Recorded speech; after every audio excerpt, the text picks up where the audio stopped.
So, well, let me get started in this afternoon mini course of Saturday. So, it's a real pleasure to receive once again for the 6th time in IMPA and the 3rd mini course, several different years, Professor Lakshithe Wagalath from the IESEG School of Management. And today he's going to talk about feedback effects and endogenous risk in financial markets. So thank you very much for being here again, Lakshit. Thank you, Georgie. Thanks again for the invitation, right? It's always a pleasure, as Sebastian said, to be here. So actually, every beginning of year, I'm looking forward to this particular conference in November in Rio. So it's always good when we're here.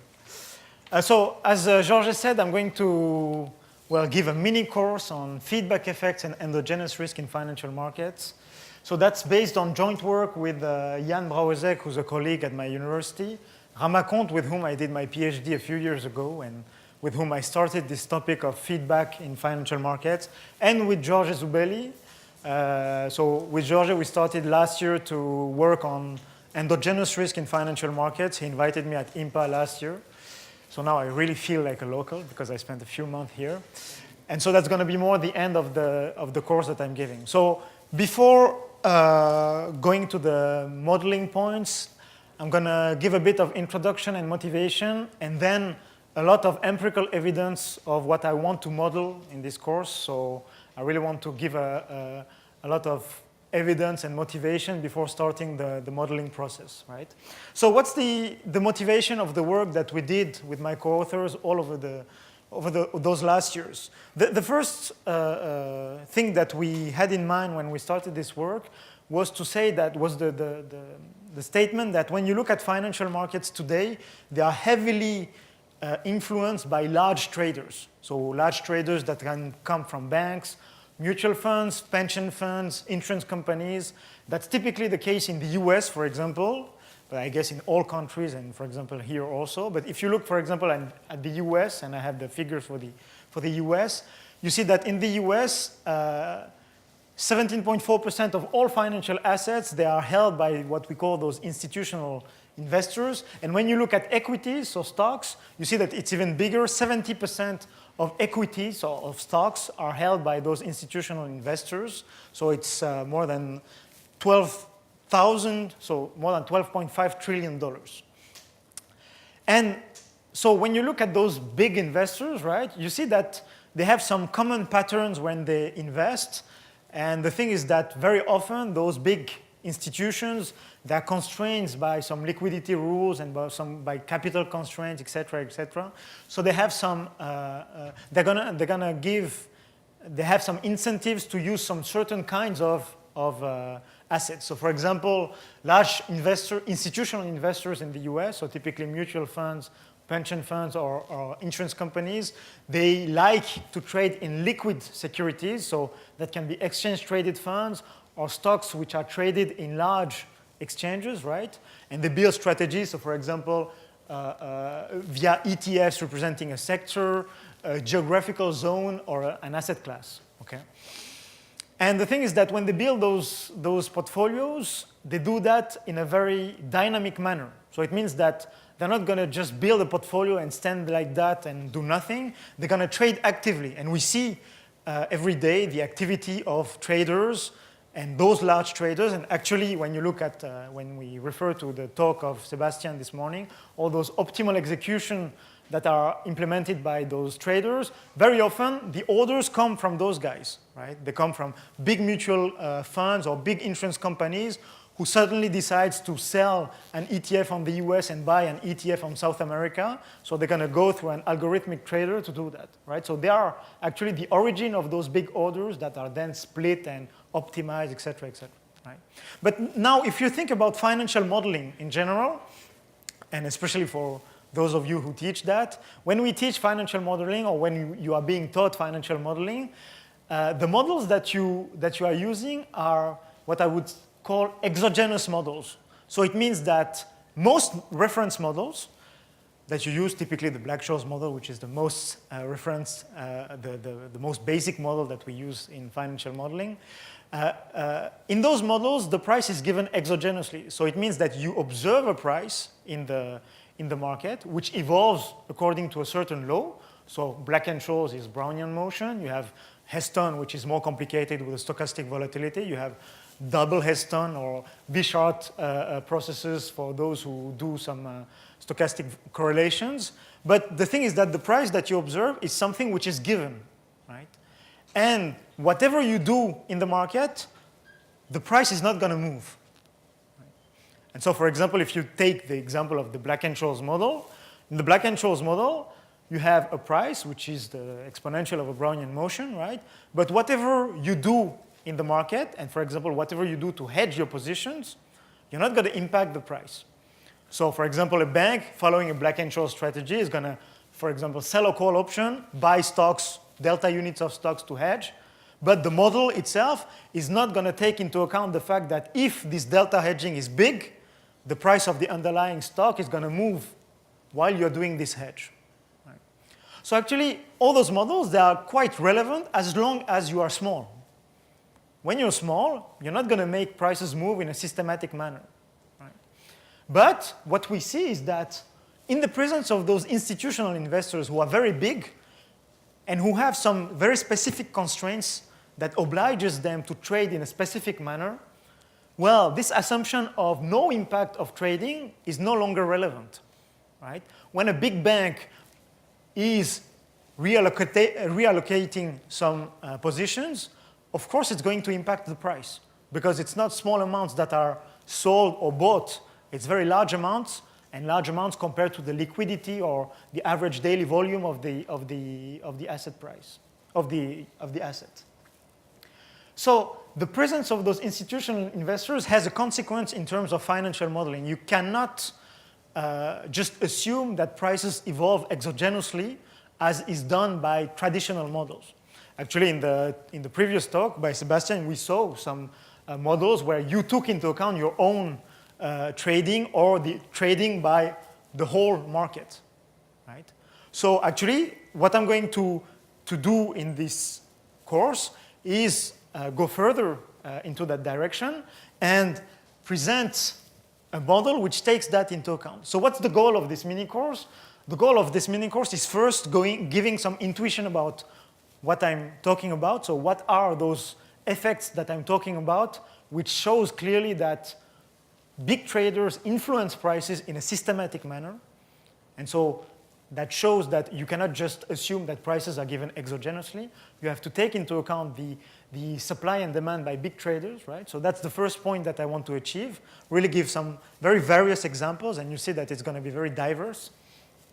And then develop a model of a financial market which is going to take into account those feedback effects from large traders, right? So I don't want to, the thing that I want to do here is really present a simple adjustment to existing models, right? So you have very sophisticated models which have been built in the past. So I was talking about the Wishart models or all those things with various factors, but which are exogenous. My aim is not to say that that's not relevant, not at all. That this is very relevant, but you need, in some cases, to adjust those models to the fact that sometimes you have big traders trading in a systematic direction. Okay? And then we'll see the consequences about endogenous risk, which is generated by large traders or large systematic trades. And we'll end with the part that we worked on with George, which is a very simple and intuitive liquidity adjustment to risk measures which are used in the financial markets. Okay? All right. So let's start with a bit of empirics and a bit of motivation for those feedback effects. So there's a lot of occurrences of examples of large traders which affect in a systematic manner prices, right? I think the most known example are what we call fire sales and distress selling. So mainly what does it mean? You see that in a market when everyone is selling at the same time, prices decrease, right? Okay? And that's not something which is taken into account by a model where price moves exogenously, right? So this is what we call fire sales in distress funds. So when you're a fund and you're in a time of distress, so your financial health is not that good, you might be obliged to sell some assets. And while you are selling those assets, because you have to do that in a short time constraint, so typically you don't have the time to do that properly, you're going to have a significant impact on prices. Okay, so that's what we call fire sales. And there's a lot of origins for fire sales. The most common one is due to capital ratio constraints. So I'm going to give a detailed example of that at the end of this mini course. But mainly, if you look at a bank, for example, a bank is subject to a lot of diverse regulation. But the core regulation, for example, the Basel regulation, Basel III now, obliges a bank to hold enough capital compared to the size of its activities, right? So you have a capital ratio which has to be large enough. Okay? Imagine now that the bank and the assets of a bank lose a certain amount, right? So the value of the equity also decreases, right? So if the bank has enough equity, the bank survives this shock, right? Because the loss is absorbed by the equity.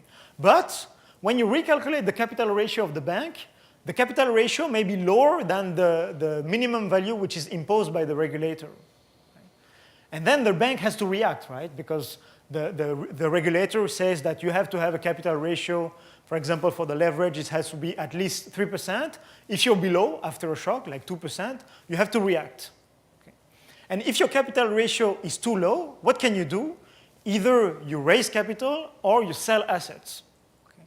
And most often, when you have a shock, it's easier for you to sell assets than to raise capital, because raising capital dilutes existing investors, and also after a shock, it's going to be very costly to raise capital, right? So you see that because of capital ratio constraints, which are imposed by regulators, banks are going to engage sometimes in fire sales in times of distress.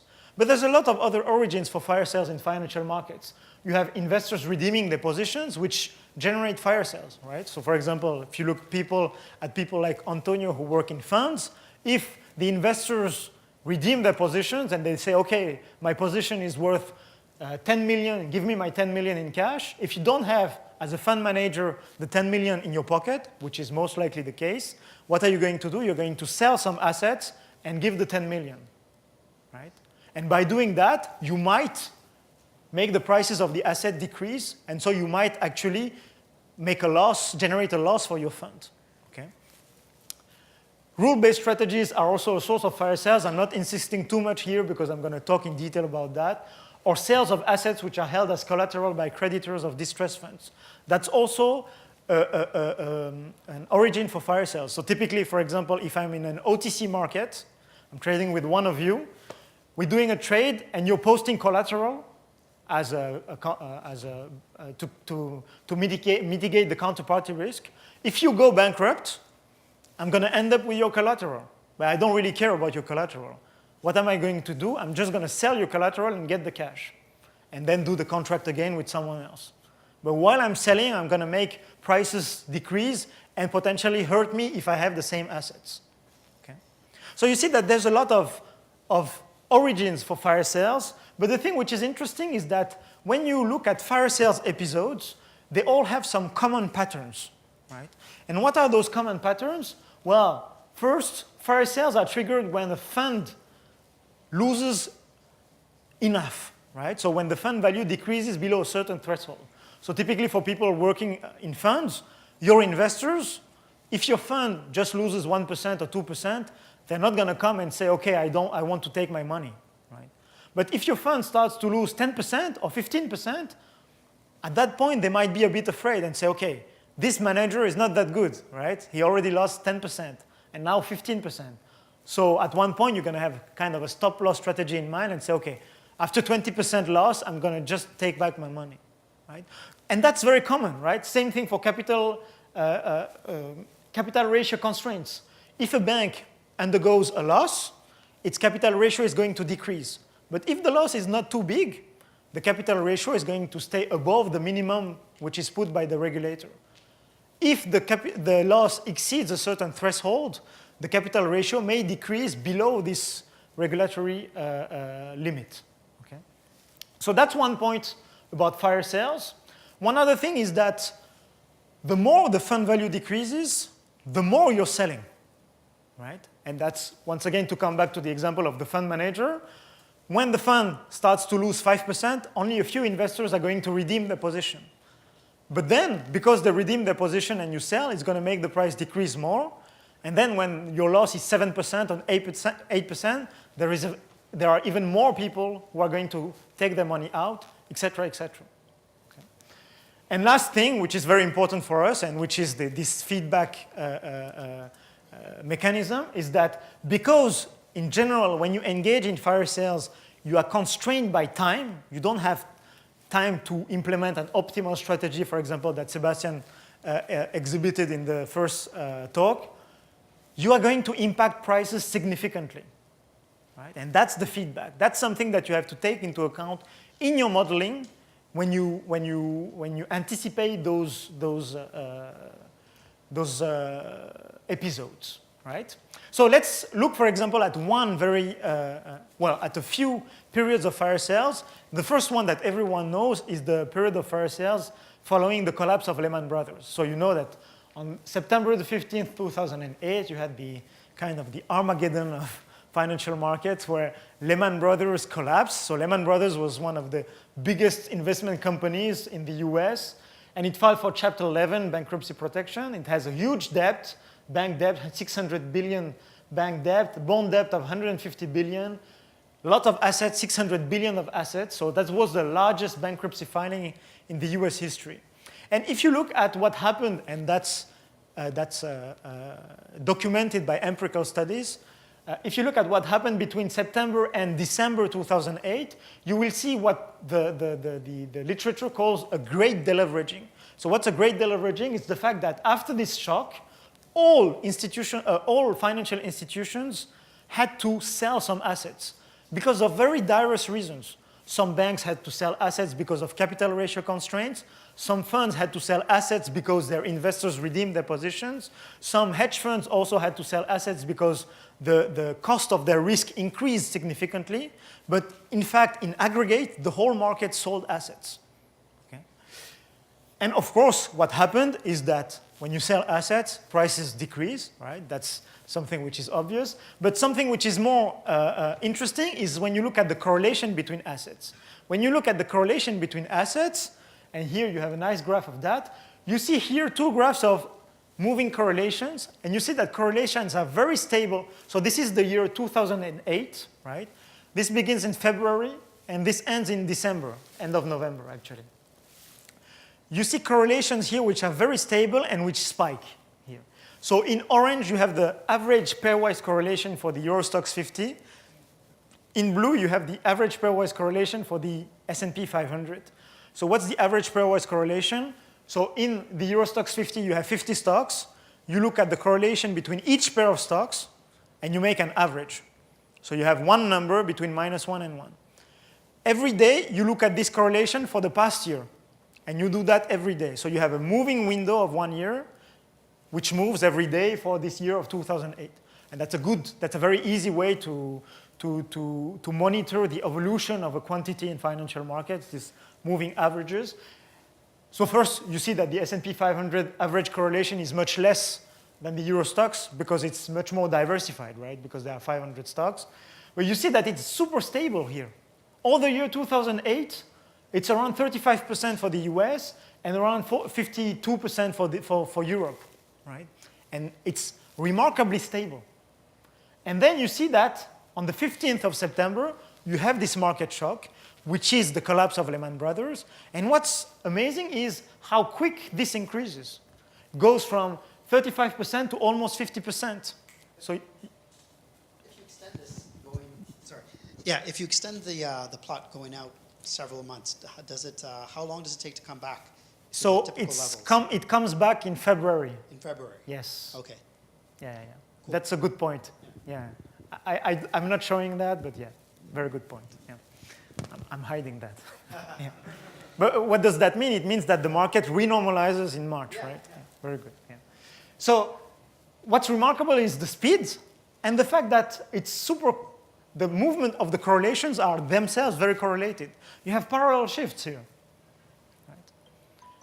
And if you think little bit about financial modeling, if you model, well, first, if you model correlations as constant, that doesn't work, right? Because here you see that it moves. But even if you think about a model where correlation is stochastic and can move significantly, right?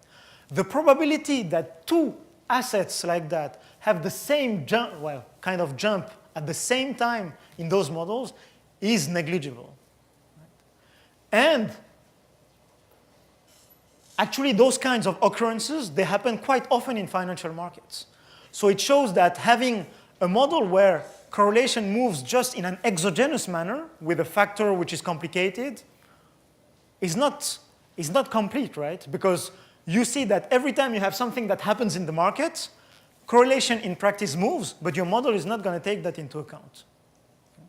And here, those spikes of correlation, as I told you, it's a period of fire sales. So if you look at this period of fire sales, you see here in the fourth quarter of 2008, the S&P 500 decreases. So of course, people are selling assets, so the price decreases. And here, an increase of volumes of the S&P 500. So you see the whole combination, right? People selling, so prices decrease, excess volumes, and excess correlations. If you built your portfolio just looking at a stable structure of correlations, when this comes, it's very bad for you, right? But the problem is that when you build a portfolio in an optimal manner, you don't really care about how the portfolio evolves in normal times. When you want to diversify things, you really care about what happens in the bad scenarios, right? And so precisely in those bad scenarios, all the modeling that you did was wrong, actually, or was not complete, right? Because it didn't take into account those facts. Okay? So that's the example of the S&P 500. I'm going to give two more examples. So one which is more recent, which is the example of the London whale of 2012. So I don't know if some people are familiar with the London whale losses. Ryan, are you familiar with that? No? Okay. So London whale losses in 2012. So what happened in 2012? So this guy, this London whale, so that's the name that we gave to a trader, a French trader, who worked at JP Morgan. So JP Morgan had a desk which was called the CIO's, Chief Investment Office. And the Chief Investment Office was a desk which was built to hedge the credit risk of JP Morgan, right? So it's the beginning of the 2000s. JP Morgan had a lot of cash, and a lot of cash for JP Morgan is really a lot of cash. It's like a few hundred billions, right? And they built this CIO, right? And they said to those guys, okay, JP Morgan is a bank. The main risk of a bank is credit risk. So the CIO now is going to hedge the residual credit risk of JP Morgan, right? So they did that. And the thing is that this desk was supposed to be a hedging desk, right? But as it happens very often, it started to become a proprietary trading desk, right? So the guy who bought protection for JP Morgan, he didn't want to use his dollars which were allocated to the CIO. So what did he do? He bought CDSs on high yield stocks, right? And that's expensive, CDS on high yield stocks. How did he do it? He sold protection on investment grade. But because high yield are much more expensive than investment grade, he sold like 5 times protection on investment grade to buy the protection on high yield. So he accumulated super large positions in the investment, in the credit indices, okay? And because he wanted to do so, well, I say he, but it's a desk of 3 or 4 people, right? He wanted to do some kind of arbitrage in the credit market. He built some very complex combinations of long-short of CDSs with different maturities, right? So it was really a mess, right? This desk, which was supposed to be a hedging desk, was really a very complicated hedge fund type desk, right? And the guy was called the London whale because everyone knew, right? Because when you trade in credit indices, when you build this kind of positions, everyone knows. It's an OTC market. Everyone calls people in the phone, and they know that.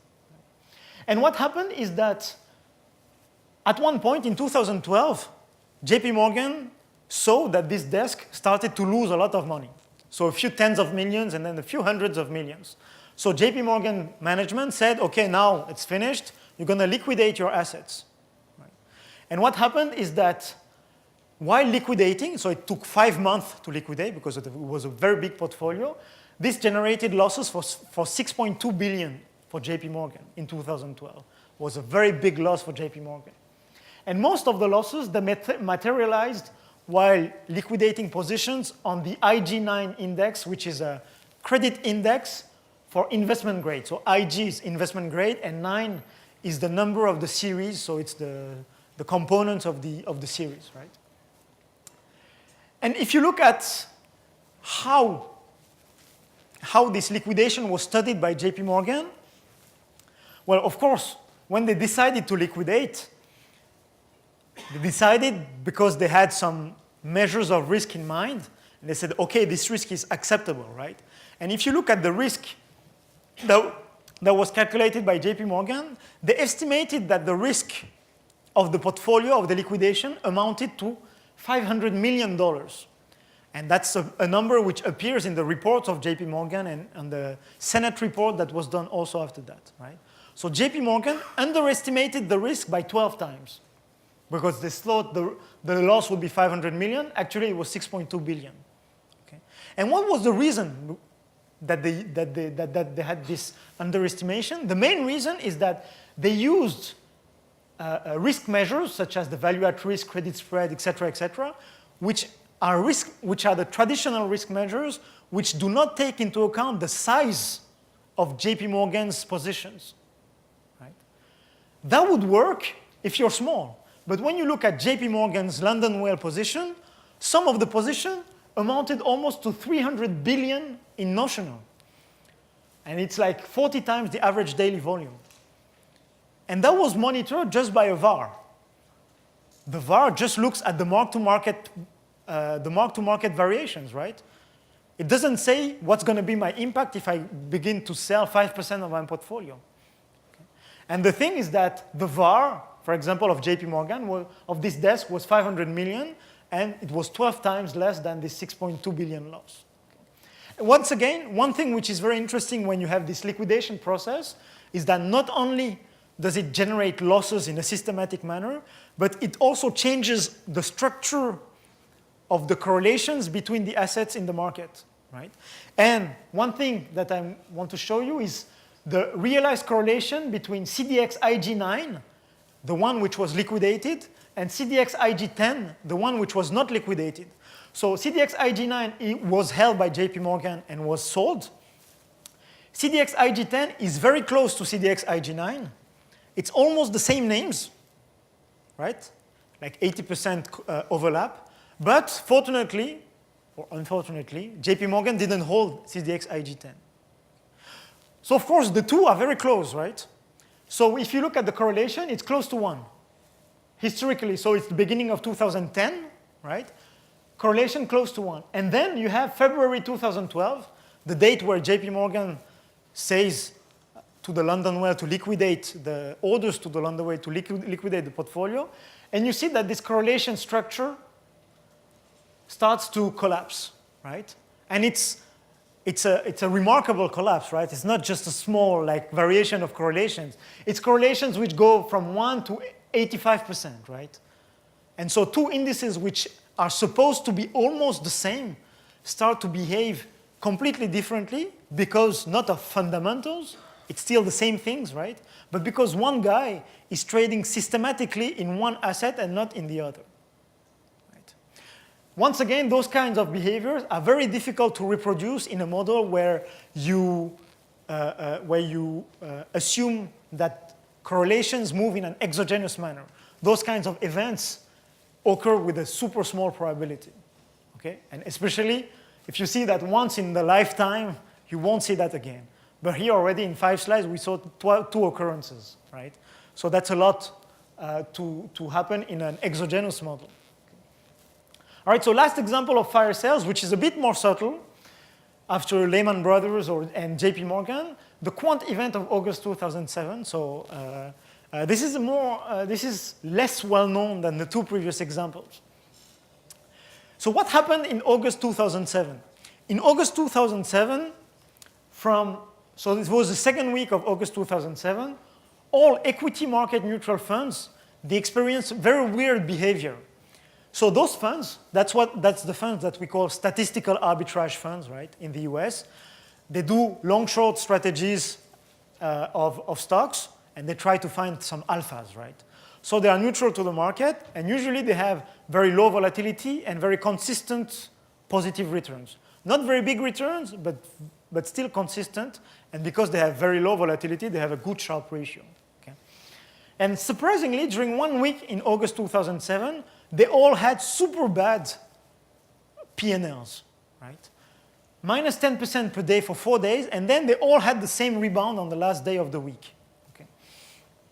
And so that was very extreme, because during that week, nobody knew that this was happening. Because you know that hedge funds do not publish every day or even every week the results, right? People understood only in September. In September, all hedge funds in equity markets in the US published their results for August. And when they published their results for August, people who just monitored hedge fund markets saw that all those hedge funds, they had the same losses during the same week, which was very surprising because there's so many hedge funds in the US dealing with equity, right? And what was even more surprising is that in the meantime, if you look at the equity index, so the S&P 500, nothing very significant happened in that area. Okay? So very surprising phenomenon. You have all hedge funds losing in the same manner. They are trading in stocks, but the stock market in general didn't have anything. Didn't suffer from anything, right? So that's the Quant event. And, well, for example, here you have an illustration of this strategy breaking down. So that's a very famous paper by Kandani and Lowe, which was called What Happened to the Quants in 2007, because those hedge funds, they implement strategies which are built by quants, right? And you see that here you have each color is one mean reverting strategy, which is implemented at a different time horizon. So one is mean reversion over 10 minutes, one is over 30 minutes, one is over 5 hours, and one is over 1 week, right? And you see that, so it's, so I can't read properly, but it's the beginning of 2007. You see that the returns are consistently positive, right? So this mean reversion, which is implemented by those hedge funds, it works, right? But all of those strategies, they have this huge drawdown during this week of August 2007. And it's all of them, right? Of course, the magnitude is different depending on the strategy, but it's all the same abnormal return compared to the other returns. So people at the time wanted to understand what happened, right? And actually the explanation came a bit afterwards, right?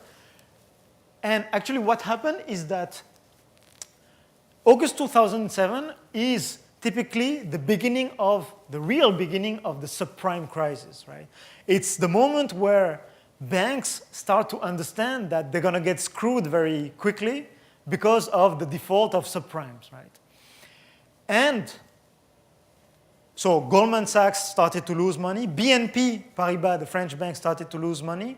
And actually, when you teach, I give a class on this subprime crisis, the official beginning in the market of this subprime crisis is the moment where BNP Paribas freezes the redemptions in 2 hedge funds. Because they know that people are going to suffer from subprimes and that they're going to get back their money from the hedge funds. So so BNP Paribas forbid those guys to do redemptions. Right? That's also end of July 2007. But then what happened, and that was disclosed afterwards, a few years afterwards, what happened is that in the beginning of 2007, because of the losses in the subprime mortgages, Goldman Sachs had a lot of losses in this particular credit area, right? And at one point, it decided that it needed cash to fund those losses. And when you need cash to fund losses, and you don't have the cash, what do? You have to liquidate some assets, right? And what are you liquidating when you have to liquidate something in a hurry? Well, very often what you do is that you liquidate the thing which is the most liquid, right? Because you don't want the most impact, right? And what's the most liquid in financial markets most often considered the most liquid? It's stocks. Right? And so what did they do? Goldman Sachs decided to close one very big hedge fund on equity markets in the US. Okay? So they said, okay, now we're closing. It has nothing to do with you. It's just that we lost money somewhere else. We need cash to compensate for this loss, so we're going to close you. And so they needed the money very quickly, right? So they had to close in a few days. Okay? That's precisely this week here. What happened is that this fund liquidated its positions.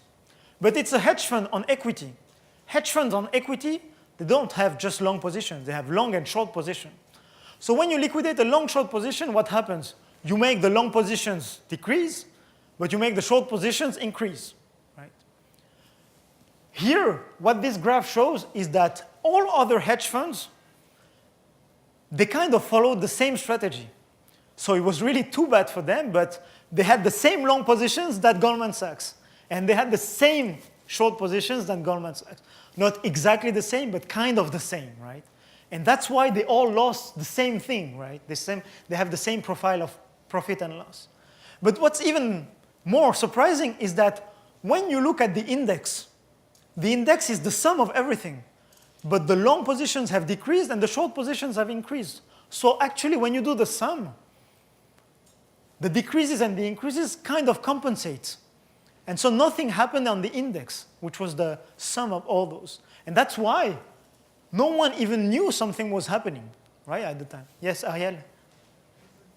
Follow the leader. Yeah, so what does that mean? It means that this strategy... What's the pressure you have?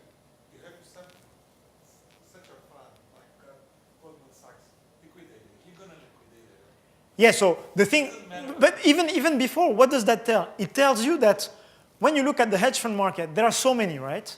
There are people working here also in hedge funds. So many hedge funds, so many strategies, right, that are possible. But what you see is that in the end, they're all doing the same thing, right? And it's not very surprising because when you work in a hedge fund and you're not very happy, you just go to the other hedge fund, which is next door, and you do the same strategy, right? And then you go again and you multiply your bonus by 2, and then you go again. So all hedge funds, they have kind of the same strategy. What that tells Ariel is that this strategy is a very crowded strategy. People understood that it kind of worked, right? And everyone implemented that. And that's a very interesting point because this strategy taken itself is a diversified strategy because it's long shorts of stocks and etc., right? So the volatility of this strategy is very small, right? But you had the diversification, but not diversity.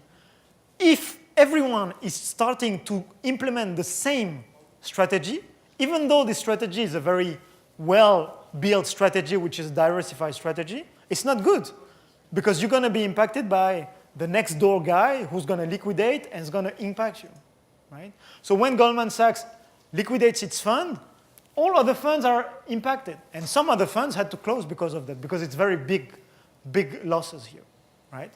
So that's the Quant event. That's another example of how liquidations change the structure of the market in an endogenous manner, right? That doesn't happen exogenously. That happens because people are doing things in the market. Yes? I don't know if the paper do some reference, but they give some idea of the size of the interest or the size of this fund at that time. So the paper here was done before Goldman Sachs disclosed. Yeah, so Antonio is asking if this paper gives the size and the type of position. So actually no, because this paper was written before Goldman Sachs said that they liquidated. So the idea of the paper was to say those guys said, okay, something is happening in the hedge fund market. I'm going to, and it looks like a liquidation of a long short. So they implement the long short strategy and they see that it's consistent. And then a few years later, actually I think it's in 2010, Goldman Sachs had to disclose that. and they say, okay, actually it was us. Okay? So in this case, you can see the size of the fund which was liquidated. I don't know it here, but I can send you the paper. It's a very interesting paper. It's a very nice paper. It's one of the first papers I read in my PhD thesis a long time ago. All right. Okay, so that was for fire sales, right? So fire sales give you an idea about the fact that you have, in certain situations, to take into account the fact that some big guys are trading in a systematic manner, right? So I'm going to give you two other examples about those feedback effects in two other contexts, which are very different from that, and which are going to really motivate a bit more this study of feedback effects. So the second point I want to use the second topic I want to explore for feedback effects is options trading, right? So all of us here who did financial math have done some Black-Scholes theory and options trading, right? We have some specialists here, I see. And in the options market, you have a very weird phenomenon which is called stock pinning. So if there are options traders, maybe they know that here. So what's stock pinning? Stock pinning is the fact that when you look at a stock which has options written on it, right? Sometimes, if you look at the expiration date, the stock will have a tendency to finish exactly at the strike level at the expiration. Okay? So it seems like the stock price is going to converge to the strike price, the closest strike price. Actually, Marco wrote a very nice paper about that a few years ago, which was also one of the first papers I read in my PhD. And so it's really remarkable because when you do option pricing, especially when you use Black-Scholes or a refined model of Black-Scholes, you really believe in something random, right? Kind of a random walk. But when you look at graphs like that, you see kind of this attraction of the strike price. You see in a few hours, the price starting somewhere and then just being attracted by the strike. Okay? Is this still happening in the market? Less and less. That's like Yeah, that's true. 15 years ago, That's not 10 years ago, right? 2003. Yeah, but 10 years ago you still had that, but less and less. Yeah, that's true. So I'm going to explain why it doesn't happen that much, but that's true. Happens less, right? So it's a well-known phenomenon to options trader, and actually people thought that it was a manipulation, right? Because some people had some kinds of positions and had an interest that, an incentive that the stock ends up very close to the strike. But actually, that's not the case. Well, and actually I have a graph here. Here you have the percentage of stocks which close, well, let's say exactly at the strike price. And here it's the number of days up to expiration. So here it's 0 days to expiration.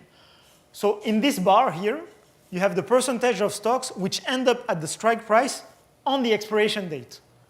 Here it's 1 day before the expiration, here 2 days before, here it's 1 day after, 2 days after, etc.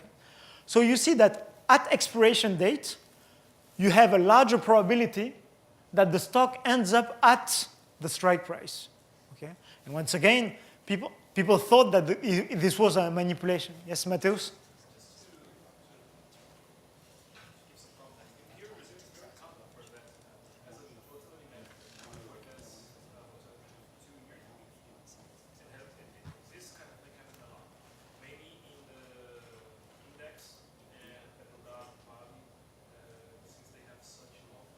Yes, so that's exactly the explanation. So to come back to Mateus' thing, so that answers to your question. In Brazil, actually, that happens a lot, apparently, especially in Petrobras. So everything happens on Petrobras. So. Is it something to do with the tick size, though? Because then the tick size was 1/8 of a dollar. No, it's not the tick size. It's the size of position of the market makers. I'm going to come into that. Within 125 an integer multiple of... No, that's just a way of saying how close do you end up, right? Yeah. That's not a problem of tick size. It wasn't? No. Sure? Yeah. So what's the explanation for that?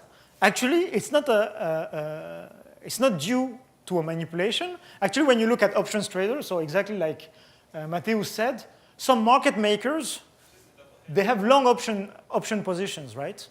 And when they're delta hedging, their strategy is going to imply that when the stock goes above the strike, they have to sell, and when the stock goes below the strike, they have to buy. So very naturally, their own strategy, their own hedging strategy is going to make the price converge, because if everyone does the same thing, they're going to make the price increase as soon as the price is below the strike, and the price decrease as soon as the price is above the strike price. Okay, so that's going to make the price converge. Actually, to answer to Sebastian's remark, that happens when those market makers have very large open interest in some particular strikes, right? So I'm not saying at all that that's a common phenomenon, right? I'm saying that it's commonly known that that can happen, right? It's not that every 2 weeks you have that. Yes, Rafael? That's a question that I have. I never got a clear answer from Marco and Mike. So that logic of selling when it goes above the strike and buying when it goes below the strike, so creating like Yes, that's potential the gamma, price right? Yeah. at the strikes.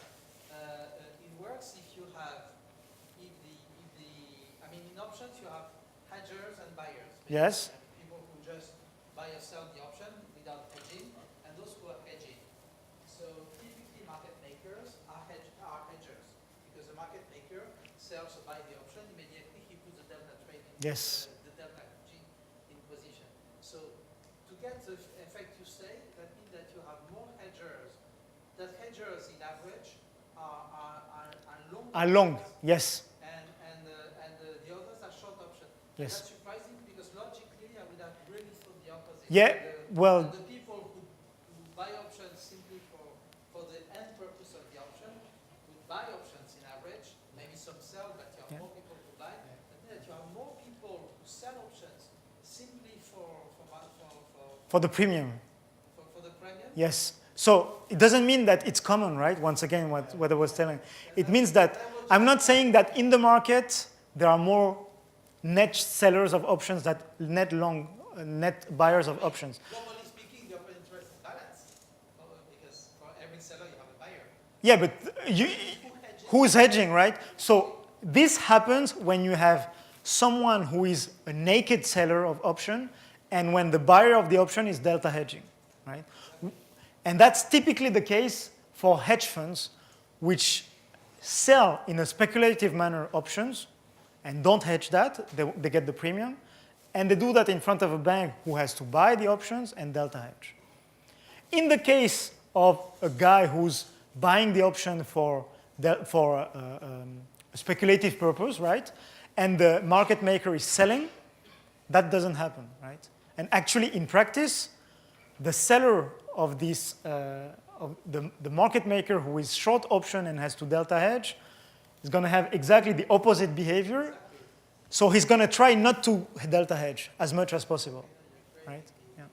But sometimes that happens, that those guys start to delta hedge and that the price goes very erratic, right? Because imagine now that the delta hedger has a short position in options and delta hedges. The delta hedge is going to say, I buy when the stock is above and I sell when the stock is below.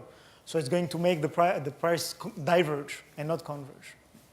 Okay. So just to sum up, this happens when you have a big seller of option who doesn't hedge and the buyer of option hedges on one particular strike, for example, with a very large open interest. Okay.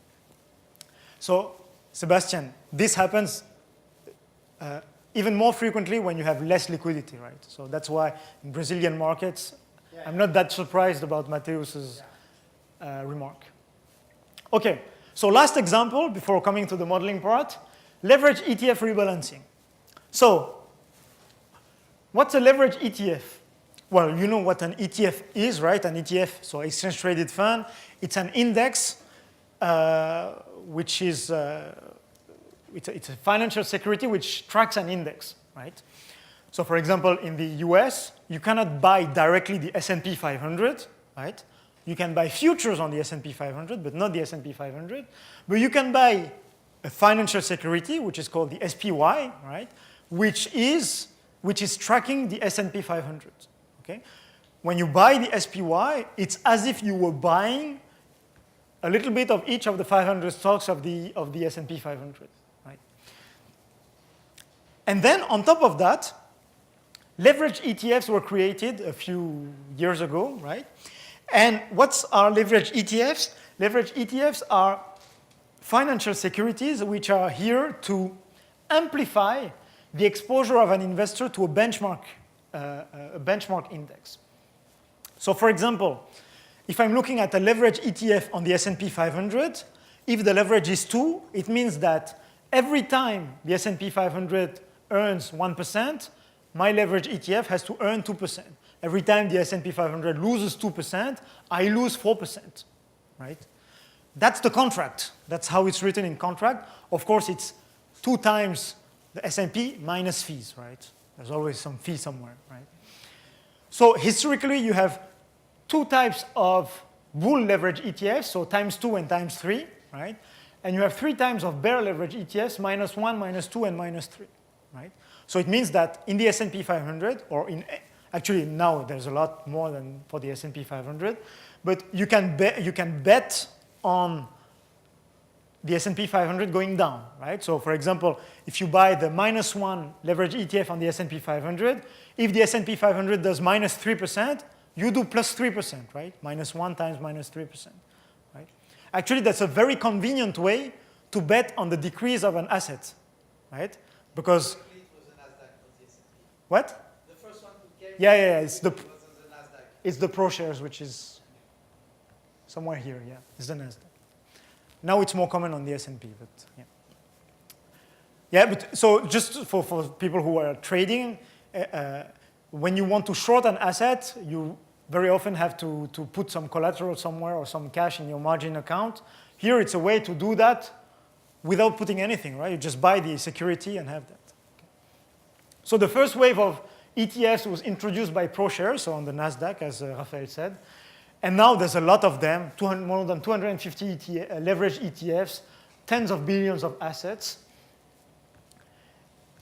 And Sorry, I have a quick question about the ETFs. It's something always, oh, do you want me to talk in there? Yes. Whoa. Yeah, quick question about ETFs and leverage ETFs. So yes. do they need to match at the end of the day or at some part of the day, or if they, like when? It's supposed when to are be they close supposed to close. Close to close? Yes, close to close. And what happens if they don't? That's the Who contract. are they, have to. like, they have a prospectus, right? They say that I'm supposed to, yeah? Precisely. They have a target. It's exactly like an index fund. An index fund. They have a benchmark. So it's an index fund. But even if you take the SPY, which is supposed to follow the S&P, so they have a tracking error. They have a target of meeting the tracking error. If they have an objective, and though they have a duty, an obligation of means to follow their benchmark, they have to maintain holdings. The frequency, is essentially daily, and they have to maintain holdings in line with the open interest on the ETF. Basically what happens is that if you can demonstrably show that their holdings did not follow what is supposed to be, and if their performance significantly differs from the benchmark, then you just open the case for being sued by the SEC and by the investors, etc.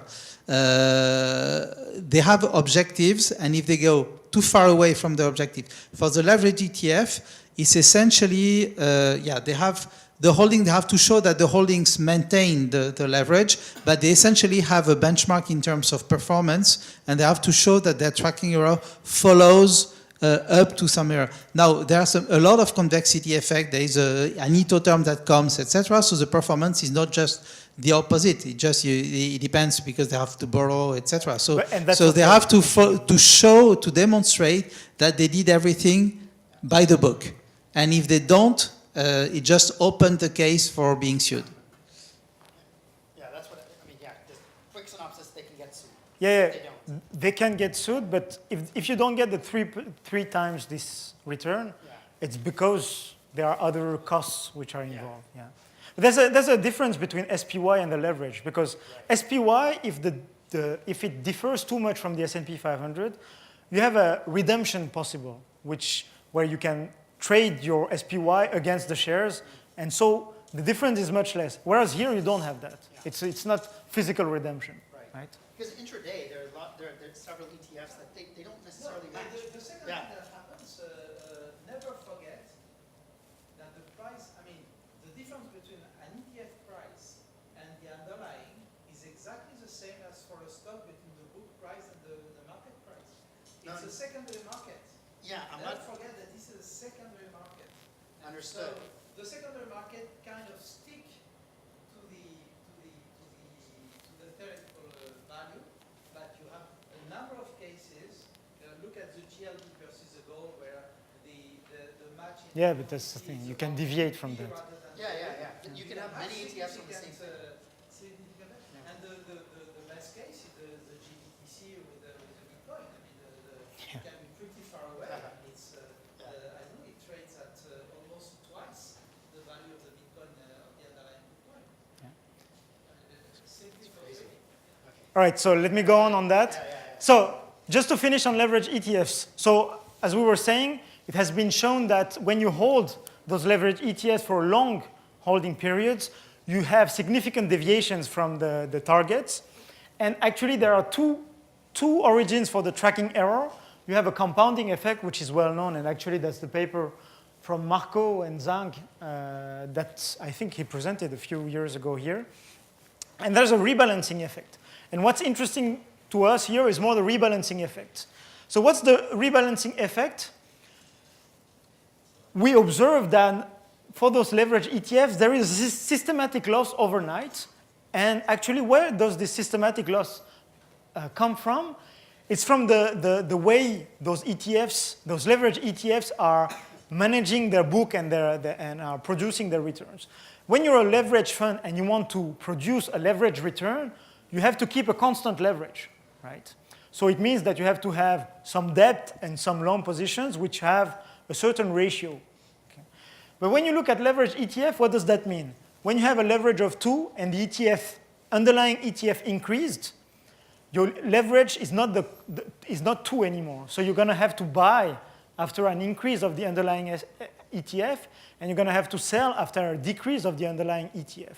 So actually, what we call short gamma, you have to follow the trend, and that's what is causing this rebalancing effect here. So that was something which was observed over the last years, which is that the simple fact of maintaining a fixed leverage obliges the manager of the leverage ETF to follow the market, buy when the price increases, sell when the price decreases. So that generates significant losses, well, small losses every day, which turns out to be significant if you, which turns out to be a big tracking error over time, right? So that's another example of how, when you trade in a systematic manner, you have a systematic behavior of your underlying asset. Okay? So now that I've exposed those phenomenon, I'm going to present a very simple setting, right, but still very general, to take into account the fact that in financial markets you might have feedback effects from systematic trading which affect prices in a systematic manner. Okay? So I'm going to start with the price dynamics in discrete time.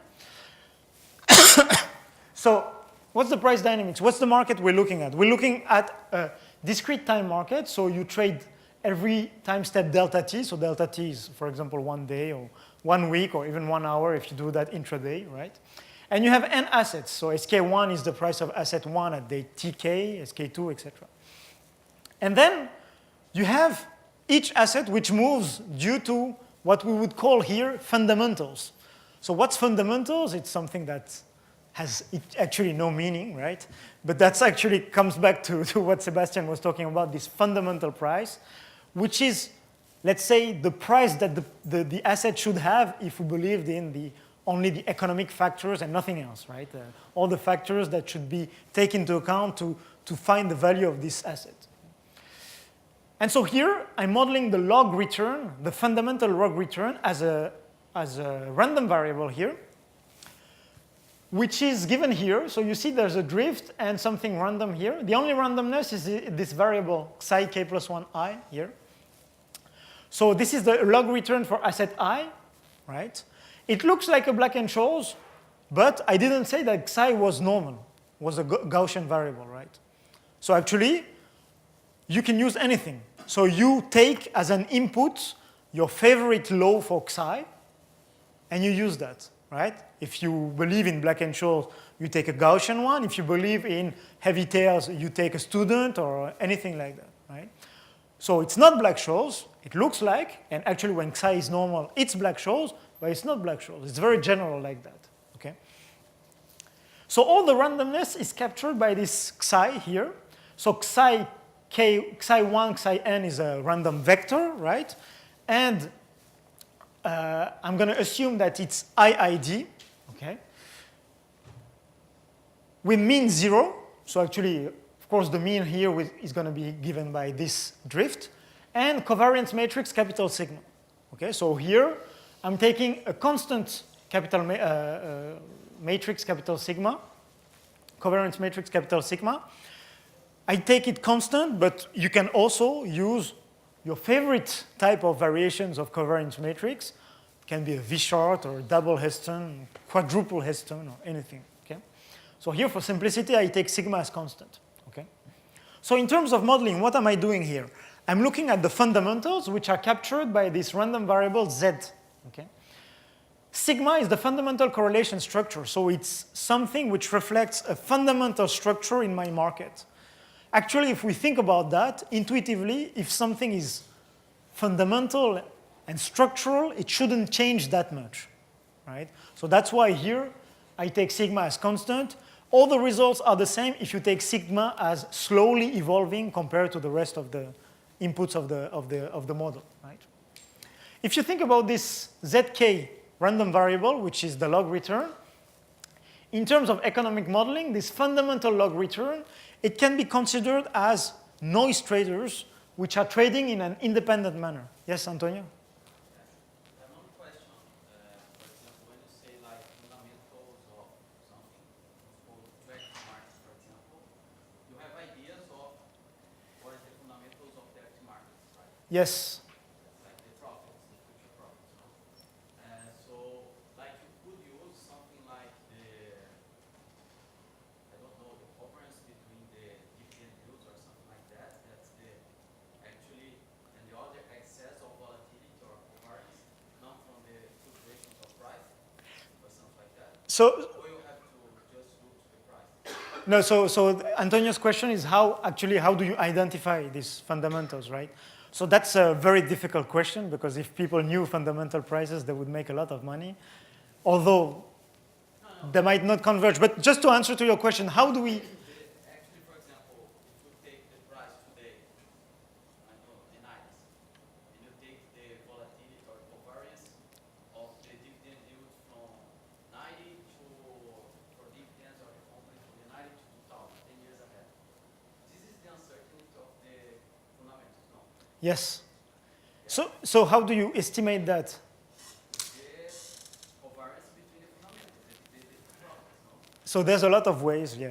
So for example, if we come back to this graph, so that's a long way ahead, fundamentals can be estimated here, right? So it's very difficult to have a clear idea about fundamentals versus the price that you have. Is it noise? Is it systematic or something like that? But sometimes you have a way, because you have something which is stable, to say, okay, this is fundamental, and then I'm going to add another effect. Right? But it's a complicated problem, right, of estimating in the proper way. I don't know if I answered. Okay. Same thing here, right? Fundamentals are here, and this is systematic. Okay. All right, so if you look at this modeling here, this ZK, it's kind of a result of small traders who trade independently, right? And actually, if you look at a market where you have a lot of small traders who are IID, and you put this number of traders to infinity, you have a central limit theorem which gives you a Z which is Gaussian. So you have the Black-Scholes model, right? So actually the Black-Scholes model is exactly this. It's a model where traders are very, very small and infinitely numerous and independent and identically distributed. That's a natural consequence. Okay? But if you have finite numbers and heavy tails, etc., you choose your Xi, which fixes your Z. Okay? All right, so that's the fundamental market, which is how the prices should behave if there was no systematic effect in the market, right? Once again, it's very vague and cannot be more precise about that. In the model, it's very precise, but in real life, it's more vague so as to what's a fundamental, right? So it means that this Z is the consequence of traders who are price takers. That's small guys who are going to take the price as given and not going to make the price move, okay? And then you look at feedback from large traders. So here I'm looking at a set of large financial institutions who trade in a systematic manner. So systematic manner means that they have a rule for trading. Okay? So it can be, for example, a trader who is delta hedging options. He's not trading randomly, right? This guy has a rule. It's delta hedging. Okay? And if you are JP Morgan plus Bank of America plus Bank of America Merrill Lynch plus other banks, and you all have the same kind of positions and do the same delta hedging, you're going to have an impact. And it's not a random impact. It's a systematic impact which comes from your delta hedging. Okay? Same thing, these large financial institutions can be, this demand can be people who are selling systematically. So shock like Lehman Brothers, all hedge funds, all mutual funds, all pension funds, they are selling assets.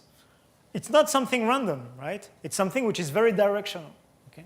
So here, I'm going to denote phi I of Sk and Zk plus 1, the aggregate systematic demand between Tk and Tk plus 1 on asset I. So this is what those financial institutions are going to buy between their Tk and Tk plus 1 because they follow a certain rule of trading. The rule of trading, once again, it can be delta hedging, it can be hedging a leverage ETF, it can be selling because you have lost too much money, something like that. But it's a rule here that I put in a very general manner. It's a function phi I of the price, previous price, Sk, so the price today, right? And the fundamentals between today and tomorrow. Okay? So it's exactly that. You look at price today, until tomorrow night, prices move fundamentally, and then I'm going to react because the price moved from yesterday to today. Okay, so I'm going to put that in a very simple form, which is a deterministic function, phi I, of the previous price and the movement of fundamentals. Okay. This gap of the price is going to move you in a strategy. I didn't hear Ian. You're going to get a move from the strategy from the gap of the prices.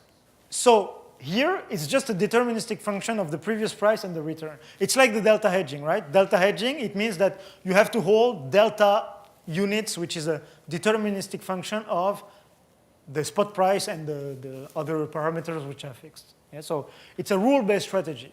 Then it would also be a limited order or something like this. It can depend on other things. Yeah. So here, actually, this is kind of justified by empirical studies, which show that most rule-based strategies, they look at these kinds of forms, which is exactly like delta hedging, right? Like movement between yesterday and today, and you delta hedge, you have this rule, right? So it's a deterministic function. I see what Ariel is asking. You cannot do that with limit orders because typically limit orders work when you are long an option and you want to recreate artificially a concave profile. So when it goes up, you have to sell, it goes down, you have to buy. So you just put limit orders. In here, most of the case, except when the leverage is between 0 and 1, in which case the profile is concave, whether the leverage is above 1 or below 0, the profile is convex. So you need to buy when it goes up, to sell when it goes down. So you are running after the market. No, but here I'm not assuming anything on that, Raphael. I'm not saying that phi is buying before or selling. It as limit orders on No, but here, we don't really care about if it's a limit order or market order. It's just executed like that. It's the volume that you put and that is executed, right? Whether it has been sitting a little bit in a limit order or whether you put a direct market order. Right? We don't really look at this level of granularity. Okay? So here, if we think about the difference between this phi I and this zk, which was here, this phi I is a demand from one large trader which trades in a systematic manner. He has a rule of trading, which is delta hedging or systematic stop-loss strategy or something like that, right? Which is given here. Or also, it can be lots of small traders, but who have the same rule. And of course, you look at the aggregate. What's important is not just what each does, but what the sum does, right? And in this case, here you see that this is not random anymore. It has to be taken into account separately from this random fundamental randomness, which is zk. Okay? So in terms of modeling, what we are doing here, what we've been doing with Rama is really simple. It's just adding to the existing model. Once again, your favorite model for fundamentals can be as complicated as you want. You just add the possibility that some supply is there in a systematic manner. You don't really know where it comes from, right? It can be a lot of small traders trading in a systematic manner, or it can be the one London whale trading for 5 months, right? But it's just what's important is the aggregate effect, okay? And then you look at the impact of those guys. So here, phi I of sk zk plus 1 is a number of units of assets which are bought. So of course, when this is negative, it means that you're selling, right? And that may have an impact on prices. Okay? And here I'm going to look at an impact which is a linear impact because I don't want to enter too much into a debate about whether impact is linear or concave or square root or anything like that. I'm looking at linear price impact. Actually, Sebastian kind of justified that that linear was not that bad of an approximation this morning. And in order to model this linearity, I'm introducing the market depth of the asset I, which is a linear measure of the liquidity of asset I. So the larger the DI, so it's DI, the market depth, larger the DI, the larger the liquidity of the asset. So actually in the perfect markets, DI is infinite, so it means that you cannot make prices move when you trade. Actually, that's all the Black-Scholes model or Heston models, that's perfect markets. Okay? Perfectly liquid markets. Okay? And also one point about the linearity of the price impacts. Here, I'm looking at linear price impacts because it gives very nice tractable results. You can make things more complicated, but in the end, when you look at continuous time limits, the results don't change qualitatively, right? So that's why I'm insisting on that. If people are interested in doing nonlinear stuff, the real difference will be on discrete time, but not on continuous time results. Okay? So what's the dynamics now, to sum up? To sum up, the market is the following. You have prices at SK that moves due to exogenous economic factors. So that's the fundamentals, which is this ZK here. Okay? And then you have some traders who might react in a systematic manner. And they make the price move from SK exponential of ZK plus 1 to SK plus 1. And that's given like that here. Okay, so if you look at just the black terms in black here, that's kind of your Black-Scholes, although here it's not precisely Black-Scholes because Xi is not necessarily normal. But what we're putting in, what's the input here that we are adding? It's this red term here. It's the fact that this fundamental price which is here can be modified in a systematic manner because you have some large systematic traders, okay? Or large systematic volumes which are traded. Okay? Here, when you look at this, you see that when the market is perfectly liquid, so when DI is infinite, this term disappears. Right? So you have a market where whatever you trade, the price is not going to move. That's Black-Scholes, Heston, or all the classical models. Right? But even more interestingly, when phi I is negligible compared to the market depth, you don't really care, right? If I'm buying or selling a few thousand dollars of SPY, I'm not going to make the price move, right? Because I'm very small compared to this DI, this liquidity. What's interesting is when phi I is of the same order of magnitude as di. So it means that you have some systematic demand which is commensurate of the same magnitude as the liquidity of the asset. That may make the price of the asset deviate significantly from the fundamentals which are here. Okay? So that's going to be the base mechanism, right? So price, exogenous move, and systematic move. Okay? So in the next slides, we're going to look at some examples and look at some numerical results. But Georges, I think it's a good time to do a break now. So let's stop here. Are there any more questions? No? So it's time for the break? Okay, thank you.